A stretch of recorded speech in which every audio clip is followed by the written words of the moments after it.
ये 8 लक्षण प्रकट होने लगते हैं जिसके ऊपर प्रभु की कृपा होती है। हमारे ऊपर प्रभु की कृपा है, ये हम कैसे पहचाने? तो ये 8 लक्षण प्रकट होने लगते हैं जिस पर हरिजू की प्रियाजू की कृपा है। पहला, घोर अपराध करने वाले के प्रति भी दया की भावना, शांति पहला लक्षण है। भाव में भी पहले शांत भाव है। हमारे ऊपर श्री हरिजू की कृपा है, इसकी पहचान ये 8 लक्षण। पहला, शांति, अर्थात घोर अपराधी के प्रति भी गुस्सा ना क्षमा करना, ये हरि की कृपा का लक्षण है। देख लो भाई, घोर अपराधी शब्द तो जाने दो, जरा सा प्रतिकूल हो जाए तो लाख समझाओ पर भ्रकुटी तनी रहती है। ईर्ष्या, द्वेष, मात्सर्य, द्रोह, ये उपासक के हृदय की विषय नहीं, ये तो गंदे विषयी पुरुषों के हृदय के लक्षण हैं। जहां ईर्ष्या है, मात्सर्य है, द्वेष है, द्रोह है, ये कुमति के लक्षण है, ये सुमति के लक्षण नहीं, ये हरि कृपा पात्र के लक्षण नहीं। आपसे जो अपराध कर रहा है, द्रोह कर रहा है, आपका क्षमा बल ये हरि प्रसाद से होता है। शांति, क्षमा बल,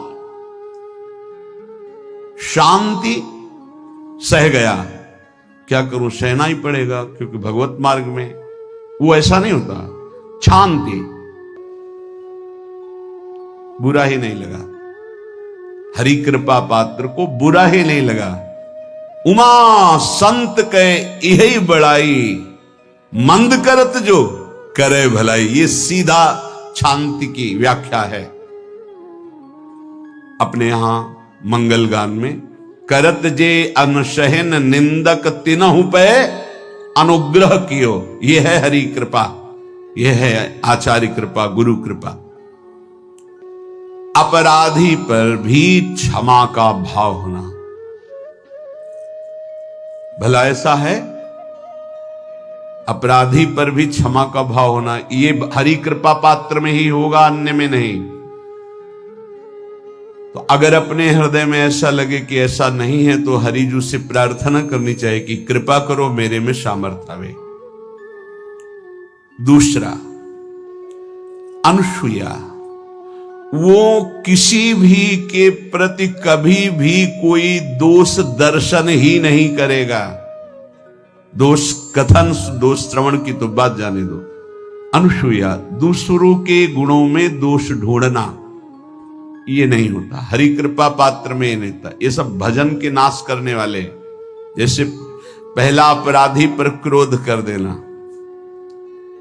तो माया ने भेजा इसीलिए था कि तुम्हारे साथ व्यवहार ऐसा करे कि तुम क्रोध करो, क्रोध करोगे तुम्हारी ऊर्जा शक्ति नष्ट हो जाएगी, अध्यात्म में जो चलने की थी, और कहीं तुमने संकल्प कर लिया तो भजन शक्ति नष्ट हो जाएगी। तो अगर भजन बल है तो गया, जरूर उसको दंड मिलेगा, पक्का मिलेगा, 100% मिलेगा, लेकिन आप खाली हो गए, ना भजन करने की वृत्ति रहेगी और ना भजन रहेगा, दोनों बात। अनुसूया, किसी के सद्गुणों में दोष देखना, गुणों में दोष ढूंढना, ये हरि कृपा पात्र में नहीं होता। ये बहुत मंगलमयी बातें हैं जिससे हमारा भजन मार्ग पुष्ट होता है। तीसरा, वो बाहर से और भीतर से पवित्र रहता है, हरि कृपा पात्र। शौचाचार का ज्ञान होना चाहिए, वस्त्र आपके पवित्र होने चाहिए, ये बाहरी, जल रज आदि के द्वारा बाहरी पवित्रता, और निष्कपटता, निश्चलता, सत्य भाव, ये अंदर की पवित्रता है। अगर कपट है, छल है, असत्य है तो हृदय मलिन रहता है। भीतर और बाहर से पवित्र रहना, इसमें खास बात क्या है? भीतर और बाहर से पवित्र रहने में, भीतर और बाहर से सदैव पवित्र कौन रह सकता है? तो बोले जो पुंडरीकाक्ष भगवान श्री हरि का, प्रियाजू का स्मरण करता रहता है, शवाभ्यंतर शुचि, वो बाह्य और अभ्यंतर दोनों से पावन रहता है। तीसरी जो कृपा का लक्षण है, अर्थात वो सदैव भगवत चिंतन परायण, शौचाचार का पालन करने वाला, बाहर और भीतर से हरि कृपा पात्र पवित्र रहता है। लघु शंका में जल पात्र में रखा जाता है, जनेंद्रिय को पवित्र किया जाता है, फिर हाथ रज से धो के, फिर कुल्ला करके, आचमन करके, पैर धोकर, ऐसे पवित्र आचरण, ऐसे पशुवत व्यवहार ठीक नहीं। कुछ लोग ऐसी गलती करते हैं कि जिसमें शौच हुआ जाता है उसी में बैठकर लघु शंका करते, तो सारे वस्त्र, पूरा शरीर अपवित्र हो गया आपका। अब तो अटैच बाथरूम की व्यवस्था माया ने कर दी है। हमें लगता है कि शौचालय अलग होना चाहिए और स्नान गृह अलग होना चाहिए, थोड़ा ही चाहे भेद हो, अंतराय होना चाहिए पवित्रता के लिए। अब ये शौचालय है, यही स्नान करना है, यही लघु शंका करनी है, तो पवित्रता का निर्वाह नहीं हो पाता। यदि जिस उस जगह आप शौच करते हैं, जो बैठकर उसी पे बैठ के लघु शंका करते हैं, तो आपको पूरा वस्त्र सहित स्नान करना चाहिए पवित्रता के, तभी बुद्धि भ्रष्ट हो जाती है। आपको मंत्र का निरंतर चलना ये कठिन पड़ जाएगा। पवित्रता का निर्वाह करो। देह राग मिटने के बाद एक स्थिति आती है, अवधूत स्थिति, उसमें फिर शरीर की पवित्रता का कोई संबंध नहीं रह जाता। पर अभी तो संबंध है ना देह भाव से, तो बहुत होश से लघु शंका ऐसे करें कि आपके पैरों में, वस्त्रों में छिट्टी ना पड़े, पवित्र रहें। हर समय हमें पवित्र मंत्र जपना है, नाम जपना है, श्री की सेवा में रहना है। बहुत जल्दीबाजी खड़े खड़े लघु शंका की, छिट्टियां पड़ रही, बस ऐसे चल दिए, वो पशुवत आचरण भगवत मार्ग में नहीं चल पाओगे। वो अंदर तुम्हारे व्याकुलता पैदा करता रहेगा, भोगों की, संसार की। शौचाचार का बहुत बड़ा फल है, शरीर राग छूट जाएगा।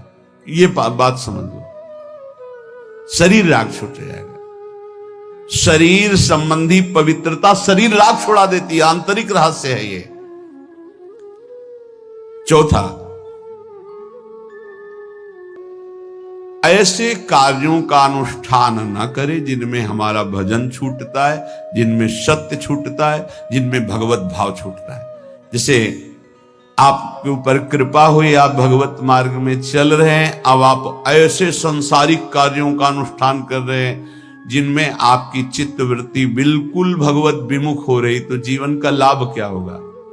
लाभ तो है भगवत स्मरण सहित। इसी की मानो टीका है, छठदम शील विरत बहु कर्मा, निरत निरंतर सज्जन धर्मा। शीलवान और ऐसे कर्मों से विरत जिनसे भगवत विस्मरण होता है, जो सज्जन पुरुषों के द्वारा धर्मानुष्ठान होते हुए उन्हीं का अनुष्ठान, ऐसे कर्मों में ना जाए जिससे भगवत विस्मरण होता है। जैसे कल एक ने प्रश्न किया कि मैं खाता तो नहीं हूं, लेकिन मांस की दुकान में मांस बेचता हूं, होटल आदमी, क्या उचित है? ये उचित कैसे हो सकता है? तुम और भी तो व्यापार कर सकते हो। जरूरी है धर्म का पालन करने की इच्छा करते हो, धर्म आचरण करते हो, ऐसा नहीं। तो विरत बहुकर्मा, उन कर्मों से हमें विरत रहना है जो हमारे धर्म के विरुद्ध है, जो भजन के विरुद्ध है। हरि कृपा पात्र ऐसे कर्मों का अनुष्ठान कर ही नहीं सकता।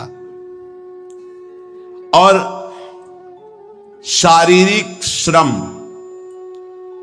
इतना जिससे हमारा भजन का तार ना टूटे। जब भजन का अभ्यास किया जाता है तो हर कार्य को सुचारू रूप से करते हुए एकाग्रता भजन में रखी जाती है। हम वो कार्य जल्दी से कर ही नहीं सकते जिसमें भजन छूट जाए और कार्य पूरा हो। नहीं, हम कार्य करेंगे, हमें छोड़ दीजिए, हम अपने चिंतन से युक्त होते बिल्कुल कार्य करेंगे। जैसे कई साधक हैं, उपासक हैं, बड़े अच्छे उपासक हैं, उनको आप कार्य दीजिए कि आप पानी गर्म कर दीजिए, पात्र बहुत सुंदर साफ होगा, पानी बहुत गर्म, लेकिन आप कह दीजिए कि 5 मिनट में गर्म करके ले, तो उनसे असंभव नहीं होगा।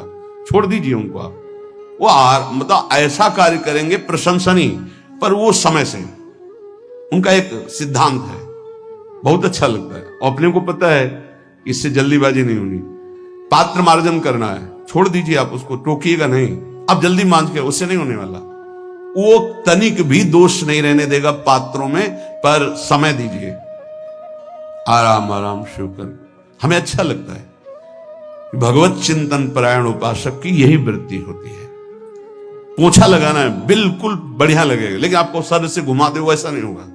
आप छोड़िए और जाइए, हटिए, और वो अपने ढंग से लगाएगा और एकदम क्लीन करके। यही उपासक का लक्षण होता है। जो कार्य करेगा सांगोपांग करेगा, पर वो बहुत मस्ती से होगा, क्योंकि उसका भगवत चिंतन चल रहा है। अधिक ऐसे जिससे हमारा चिंतन छूट जाए, थोड़ा संयम में आना चाहिए। ये भगवत कृपा पात्र का लक्षण है। अपने भजन का फल देखना, भगवत कृपा पात्र के सबको प्रदान कर देना। हिम्मत है, अपने भजन, इतनी मेहनत से किया हुआ भजन, भजन होने के बाद, हे प्रभु इस भजन का फल हो, सर्वे भवन्तु सुखिना सर्वे सन्तु निरामयः।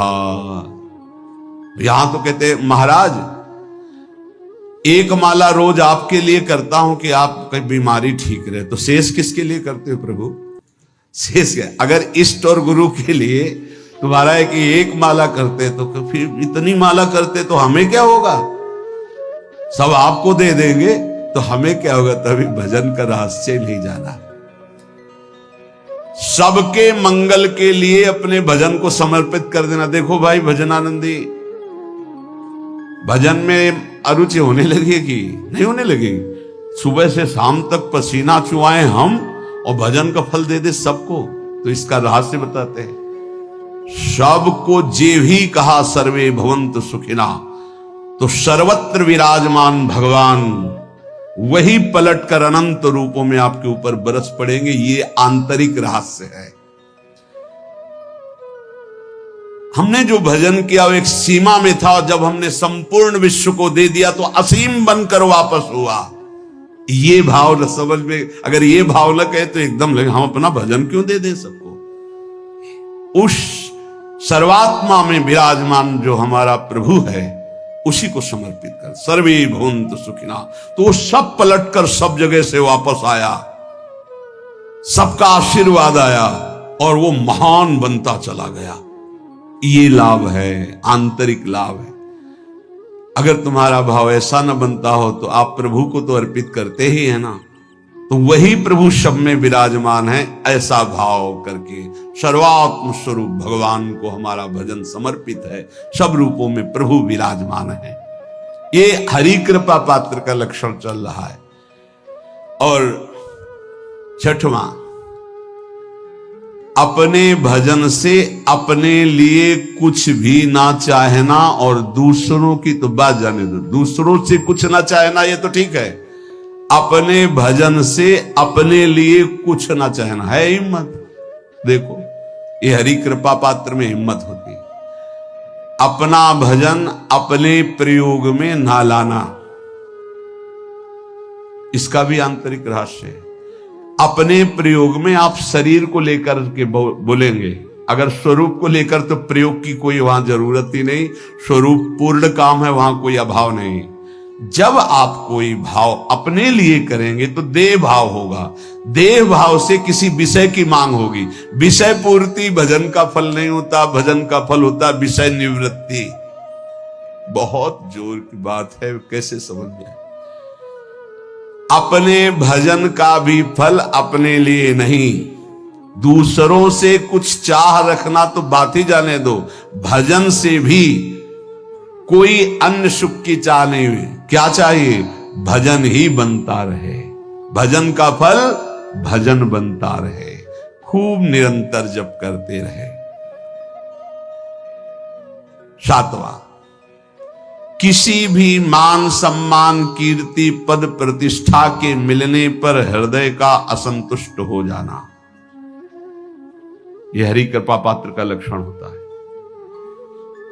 प्रणाम नमस्कार जय हो तो हृदय में असंतुष्ट हो जाना चाहिए। कोई किंचन मात्र अभिमान न उदय हो जाए। प्रभु बचाओ, ये माया की चकाचौंध से बचा लो नाथ।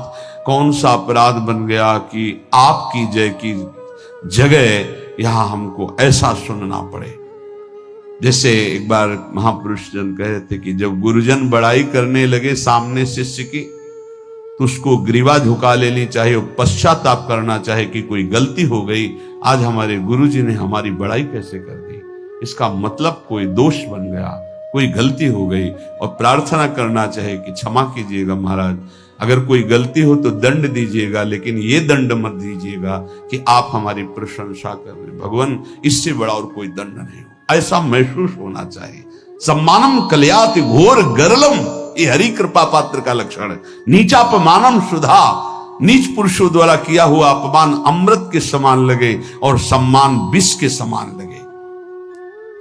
मान प्रतिष्ठा कीर्ति जिसके लिए बड़े बड़े लालायित रहते, हरि कृपा पात्र को विष की तरह चुभती है।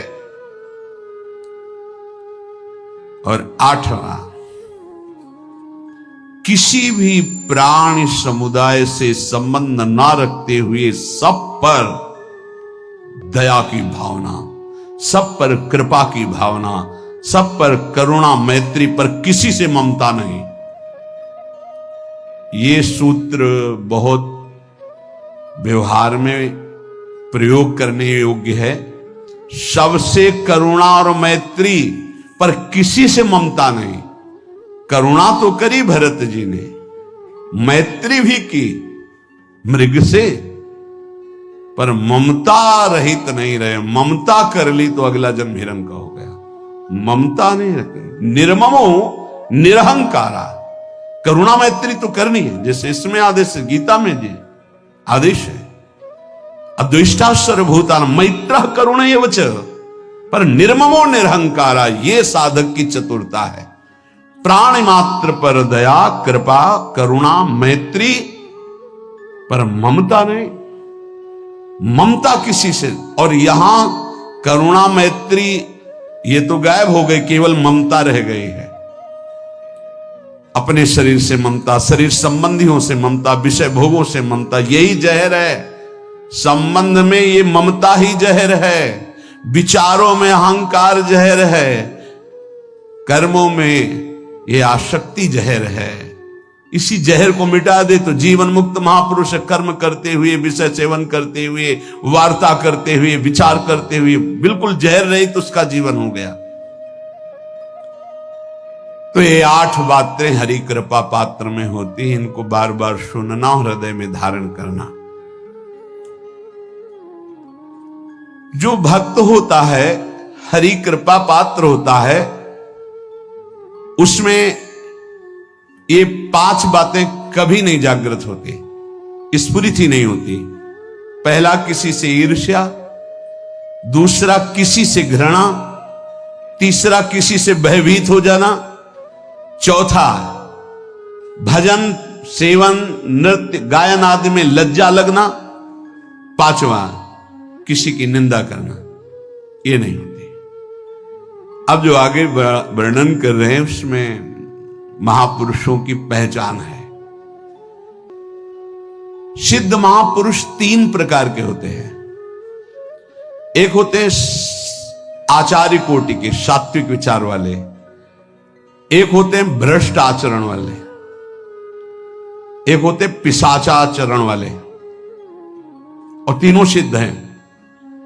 बहुत बड़े महापुरुष पूज्यपाद उड़िया बाबा जी हैं, वही रहस्य का प्रकाश कर सकते थे, अन्यथा बिना ब्रह्मबोध महापुरुष के ऐसा नहीं। तीनों सिद्ध हैं, तीनों भगवत प्राप्त है। सात्विक आचार वाले, जो आचार्य कोटि के होते हैं, एक एक अक्षर शास्त्र मर्यादा के अनुसार चलने वाले, जैसा शास्त्र कहता वैसा उनके आचरण में दिखाई देगा, और वो उससे सिद्ध भगवत प्राप्त महापुरुष हैं, पर उनके आचरण तस्मात् शास्त्रम प्रमाणम थे। दूसरे भ्रष्टाचार, ऐसों को पहचान पाना बहुत कठिन होगा। भेष मलिन, आचरण मलिन। जैसे आप में कोई पुराना हो तो शायद जान पाएगा, भगवान दास नाम के एक संत इसी चौराहे पे रहते थे। ये जो चौराहा है, कभी नंगे पड़े रहते थे, कभी वो पा रहे उनके साथ कुत्ता पा रहा है, कभी नाली का पानी पी रहे हैं,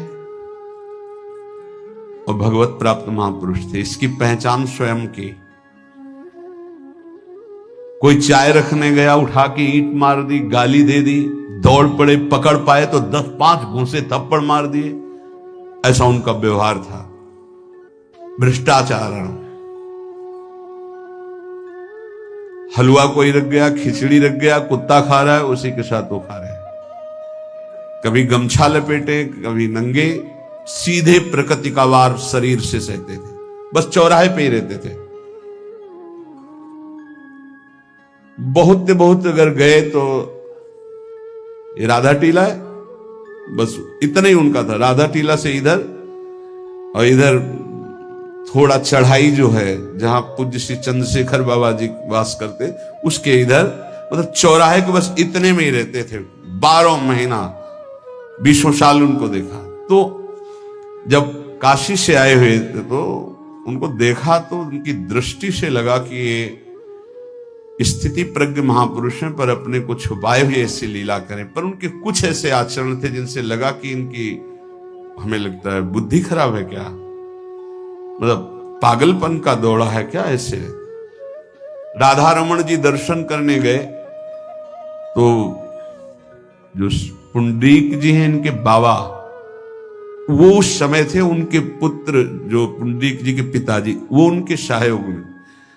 तो करुणा कृपा हुई उनकी, उन्होंने देखा। वो तो बाद में परिचय जाना उनका, हमें पता नहीं, तो बाद में परिचय। वो पीत वस्त्र धारण किए हुए वयोवृद्ध एकदम डलिया लाए, राधा रमन जी को निकाल करके अपने को प्रसाद मिला। तो सीधे राधा रमन जी की कृपा का अवलोकन करते हैं और परिक्रमा लगाना। एकदम संकल्प बना, कमंडल में 2 कुलिया रखी, ढक्कन से ऐसे ढक के, और बस मन में आया कि अगर वो बाबा हमसे आते हैं, हमारे कमंडल से कुलिया, सत्य, परम सत्य, कुलिया लेते हैं और पाते हैं, फिर रख के चल देते, तो मैं मान जाऊंगा कि प्रभु ये आपके धाम के सिद्ध महापुरुष हैं, आए हुए थे हम काशी से ऐसे।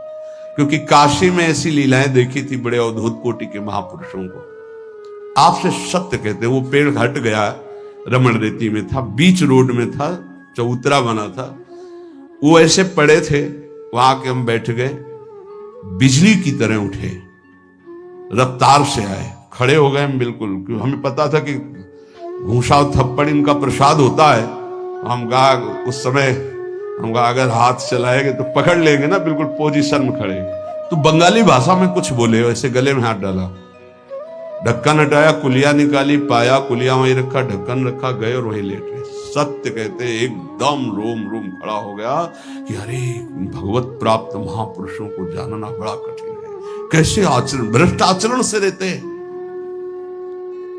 कभी दिगंबर, कभी गमछा लगा हुआ है, कभी कुत्ते के साथ खा रहे, कभी नाली का पानी पी रहे। पूज्य बाबा कह रहे आचरण मलिन, नाली या पैखाने का भी पानी पीने में उनको कोई भी परेशानी नहीं। गंदे जगह मलिन भाव से पड़े रहना, किंतु वृत्ति हर समय भगवदाकार रहना, भगवदाकार रहना। ये तीसरे, पिशाचाचार, गाली गलौज करना,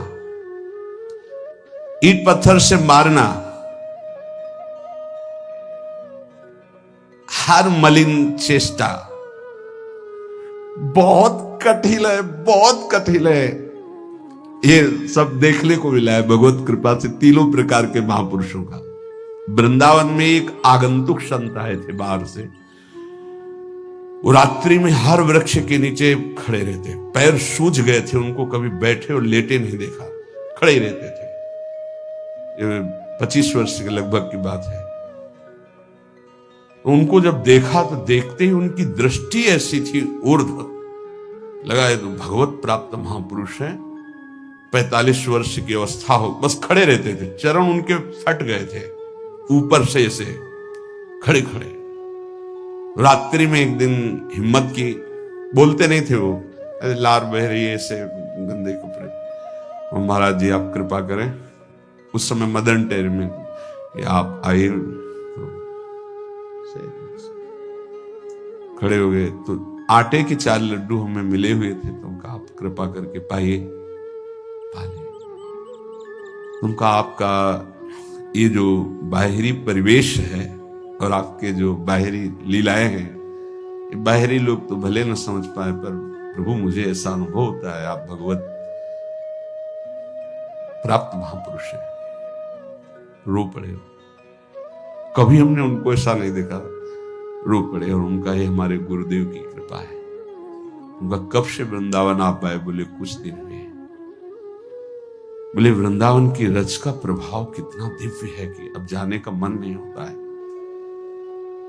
पर आप अब दोबारा हमसे मिलने की चेष्टा मत कीजिएगा, कभी दूर से देख लीजिएगा, पर आप कभी मिलिएगा नहीं। आप भक्त हैं इसलिए आपसे संभाषण कर लिया। ये तो आपने सुना, सुबह की लीला, ईंट चल रही थी उनपे, वो दिगंबर खड़े थे, ईंट मार रहे थे लोग, परिक्रमा वाले लोग उनको ईंट मार रहे थे। कई जगह उनके ईंट लगी, उनको लग रहा था पागल है, नहीं पहचाना जा सकता। 3 प्रकार के महापुरुष होते। एक होते सात्विक आचार वाले, बहुत जो शास्त्रीय आज्ञा वैसे ही अक्षरशः आपको दिखाई देंगे, आचार्य कोटि के, पवित्र शरीर, पवित्र वस्त्र, पवित्र आचरण, एकदम आचार्य कोटि। दूसरे एकदम भ्रष्ट आचरण, समझ ही नहीं सकते आप। तीसरे पिशाच की तरह, समझ ही नहीं सकते उनको। अब लाभ होता है केवल पहले वाले से, सात्विक, तस्मात् शास्त्रम प्रमाणम थे, इससे जनता का लाभ होता है। इन 2 से विशेष हानि हो जाती है, क्योंकि इनके आचरण ऐसे होते हैं, साधु अवज्ञा तुरंत बहुत जल्दी विनाश होता है ऐसे महापुरुषों के अपमान से। सात्विक महापुरुषों के नहीं, अगर उनसे अपमान भी हो जाएगा तो क्षमा करेंगे वो सब। इनको न क्षमा से मतलब है, न पिटाई से मतलब है, इनकी दैवी शक्ति तुम्हारा नाश कर देगी। ऐसे से बहुत, क्योंकि इनको समझ में नहीं आएगा ना। काशी में भी देखा, कुल्हड़ चल रहे हैं सब, और ब्रह्माकार वृत्ति, लोग समझ नहीं पा रहे हैं, चाहे कि कुल्हड़ जमा है, मार रहे हैं उनके ऊपर। ऐसे किया, बिल्कुल जो चर्म है प्रकृति को सहते सहते भैंसे का जैसे हो गया मोटा एकदम, और उनके ऊपर मार पड़ रही है, वो मुस्कुरा रहे हैं, चल रहे हैं। उनका गजब हो गया, ब्रह्माकार स्थिति महापुरुष के सामने। ऐसे कोई समझ ही नहीं पाता। तो कह रहे हैं ऐसे भक्तों से प्रायः सबकी हानि हो जाती है, क्योंकि समझ पाते नहीं कि स्थिति क्या है, और जब उनका अपमान करते हैं, उनको मारते हैं, पीटते हैं, उनका सर्वनाश हो जाता है। वो करते नहीं है, उनका प्रभाव कर देता है। पर सात्विक महापुरुषों से किसी का मंगल नहीं होता। इसलिए समाज का परम मंगल शास्त्र के द्वारा आचरण किए हुए जो सिद्ध महापुरुष हैं उनसे होता है। ये 2 प्रकार के महापुरुष जो होते हैं, कई तरह से हानि हो जाती है। आप समझ ही नहीं पाएंगे, आप अपमान कर देंगे, अनिष्ट हो जाएगा आपका, क्योंकि यहां ना क्षमा है ना दंड है। दैवी शक्तियां उनकी सुरक्षा में लगी हुई, वो सर्वनाश कर देंगी। इसलिए बाबा परिचय बता रहे कि अगर तो इनको पागल न समझा जाए। ये प्रायः, जैसे एक बार बताया था कि हरगोविंद जी के पांडाल में रास हो रहा था, एक दिगंबर महापुरुष आए और वो ऐसे खड़े थे पीछे से, चूंकि आरती करने के बाद पीछे राधा वल्लभ जी की गए तो पीछे ही खड़े होना था, तो बिल्कुल पास बूट पहने हुए मारा लात पीछे से, वो मुंह भरा गिर गए, आराम से खड़े हुए, रास को ऐसे नेत्रों से हल्का सा वो बस फिचल दिए। वो पीछे 10 बार लात मारता गया, वो मुड़ के नहीं देखा किसने मारा, पीछे पीछे हम 10 कदम चले। वह गजब हो गया, ऐसी स्थिति इस महापुरुष की। और ये बावरा जान नहीं रहा कि अपना सर्वनाश कर दिया हमने, और वो गजेंद्र की तरह मत वाले ऐसे फोगला की तरफ चल के नहीं। कैसे समझोगे महापुरुषों को? बाहरी व्यवहार। अभी 10-12 वर्ष की बात है, यमुना के पार ऐसे खो करके रहते थे, दिगंबर एक महात्मा। अब है कि नहीं मुझे पता नहीं, पहले यमुना किनारे जाते थे बैठने, तो बस वो चीखते थे, राजकुमारी राजकुमार, राजकुमारी राजकुमार, यमुना पार से राजकुमारी राजकुमार। ऐसे घास नोच नोच के जिससे गाय खाती है ऐसे खाते थे घास, और चिल्लाते क्या थे, राजकुमारी राजकुमार। किसको? प्रिया प्रीतम, राजधानी है ना, तो ऐसे वृंदावन की तरफ खड़े होते ऐसे कहते, राजकुमारी राजकुमार। कैसे कोई महापुरुषों को जाने। भगवान कृपा करें कि किसी भी महापुरुष का कभी कोई अनिष्ट हमारे द्वारा ना हो, कहीं कोई अमंगल बर्ताव ना हो जाए, इसलिए परिचय बताया। कि आप सोच सकते हैं कि ऐसे भला महापुरुष हो सकते हैं? हाँ पक्का, तीनों प्रकार के महापुरुषों के दर्शन हुए। उपासक को चाहिए कि जब कभी इन दो प्रकार के महापुरुषों का जो भ्रष्टाचरण या पिशाचाचरण, इन दोनों, तो दूर से प्रणाम करके, ना सानिध्य ना नजदीक ना चरण छूना, दूर से प्रणाम करके चल दे। इनके प्रति कभी अशुद्ध भावना भी न लावे, क्योंकि वहां क्षमा शब्द नहीं है। जैसे आग में क्षमा शब्द नहीं है, अगर आपने प्यार से भी स्पर्श किया तो दाहिका शक्ति जला देगी, और रोष से भी स्पर्श किया तो उसकी दाहिका शक्ति आपको जला देगी। सात्विक आचरण वाले महापुरुषों के द्वारा परम मंगल होता है, और वही सिद्धि प्राप्त करना उचित है। इस कोटि के ये सब भगवान शंकर स्वरूप हैं, इनको केवल प्रणाम है, ना इनके आचरण अनुकरणीय है, ना इनकी स्थिति परिचय में आ सकती है।